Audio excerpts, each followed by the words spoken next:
വിശുദ്ധ പത്രോസ് എഴുതിയ ഒന്നാം ലേഖനം, അധ്യായം 3. ദമ്പതിമാരുടെ കടമ. ഭാര്യമാരെ, നിങ്ങൾ ഭർത്താക്കന്മാർക്ക് വിധേയരായിരിക്കുവിൻ. വചനം അനുസരിക്കാത്ത ആരെങ്കിലും ഉണ്ടെങ്കിൽ അവരെ വാക്കുകൊണ്ടല്ല, പെരുമാറ്റം കൊണ്ട് വിശ്വാസത്തിലേക്ക് ആനയിക്കാൻ ഭാര്യമാർക്ക് കഴിയും. അവർ നിങ്ങളുടെ ആദരപൂർവകവും നിഷ്കളങ്കവുമായ പെരുമാറ്റം കാണുന്നത് മൂലമാണ് ഇത് സാധ്യമാവുക. ബാഹ്യമോടികളായ പിന്നിയ മുടിയോ സ്വർണ്ണാഭരണമോ വിശേഷ വസ്ത്രങ്ങളോ അല്ല നിങ്ങളുടെ അലങ്കാരം. പിന്നെയോ ദൈവസന്നിധിയിൽ വിശിഷ്ടമായ സൗമ്യവും ശാന്തവുമായ ആത്മാവാകുന്ന അനശ്വര രത്നം അണിഞ്ഞ ആന്തരിക വ്യക്തിത്വമാണ്. ദൈവസന്നിധിയിൽ പ്രത്യാശ വച്ചിരുന്ന വിശുദ്ധ സ്ത്രീകൾ മുമ്പ് ഇപ്രകാരം തങ്ങളെ തന്നെ അലങ്കരിക്കുകയും തങ്ങളുടെ ഭർത്താക്കന്മാർക്ക് വിധേയരായിരിക്കുകയും ചെയ്തിട്ടുണ്ട്. സാറ അബ്രാഹത്തെ നാഥ എന്ന് വിളിച്ചുകൊണ്ട് അനുസരിച്ചിരുന്നല്ലോ.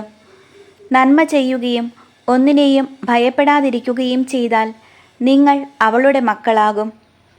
ഇങ്ങനെ തന്നെ ഭർത്താക്കന്മാരെ, നിങ്ങൾ വിവേകത്തോടെ നിങ്ങളുടെ ഭാര്യമാരോടൊത്ത് ജീവിക്കുവിൻ. സ്ത്രീ ബലഹീന പാത്രമാണെങ്കിലും ജീവദായകമായ കൃപയ്ക്ക് തുല്യ അവകാശിനി എന്ന നിലയിൽ അവളോട് ബഹുമാനം കാണിക്കുവിൻ. ഇത് നിങ്ങളുടെ പ്രാർത്ഥനയ്ക്ക് തടസ്സമുണ്ടാകാതിരിക്കാൻ വേണ്ടിയാണ്. സഹോദരരോടുള്ള കടമ. അവസാനമായി, നിങ്ങളെല്ലാവരും ഹൃദയൈക്യവും അനുകമ്പയും സഹോദര സ്നേഹവും കരുണയും വിനയവും ഉള്ളവരായിരിക്കുവിൻ.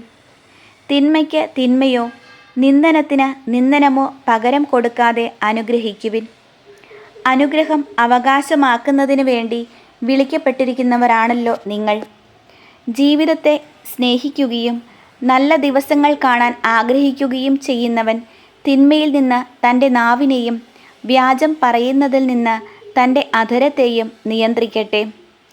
അവൻ തിന്മയിൽ നിന്ന് പിന്തിരിഞ്ഞ് നന്മ ചെയ്യട്ടെ. സമാധാനം അന്വേഷിക്കുകയും അതിനായി പരിശ്രമിക്കുകയും ചെയ്യട്ടെ. എന്തെന്നാൽ കർത്താവിൻ്റെ കണ്ണുകൾ നീതിമാന്മാരുടെ നേരെയും അവിടുത്തെ ചെവികൾ അവരുടെ പ്രാർത്ഥനകളുടെ നേരെയും തുറന്നിരിക്കുന്നു. എന്നാൽ തിന്മ പ്രവർത്തിക്കുന്നവരിൽ നിന്ന് അവിടുന്ന് മുഖം തിരിച്ചിരിക്കുന്നു. പീഡനത്തോടുള്ള സമീപനം. നന്മ ചെയ്യുന്നതിൽ നിങ്ങൾ തീക്ഷ്ണതയുള്ളവരാണെങ്കിൽ നിങ്ങളെ ഉപദ്രവിക്കാൻ ആർക്ക് കഴിയും?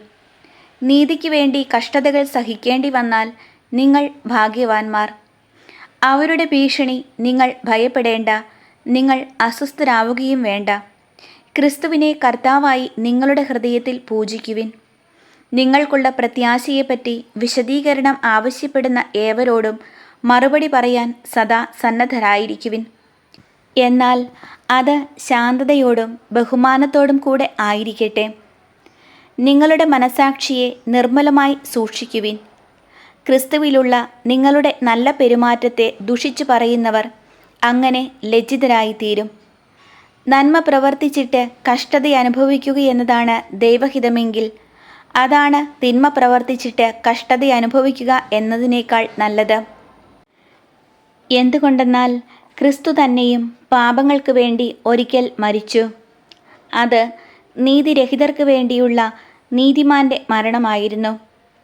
ശരീരത്തിൽ മരിച്ച് ആത്മാവിൽ ജീവൻ പ്രാപിച്ചുകൊണ്ട് നിങ്ങളെ ദൈവസന്നിധിയിൽ എത്തിക്കുന്നതിന് വേണ്ടിയായിരുന്നു അത്. ആത്മാവോടുകൂടെ ചെന്ന് അവൻ ബന്ധനസ്ഥരായ ആത്മാക്കളോട് സുവിശേഷം പ്രസംഗിച്ചു.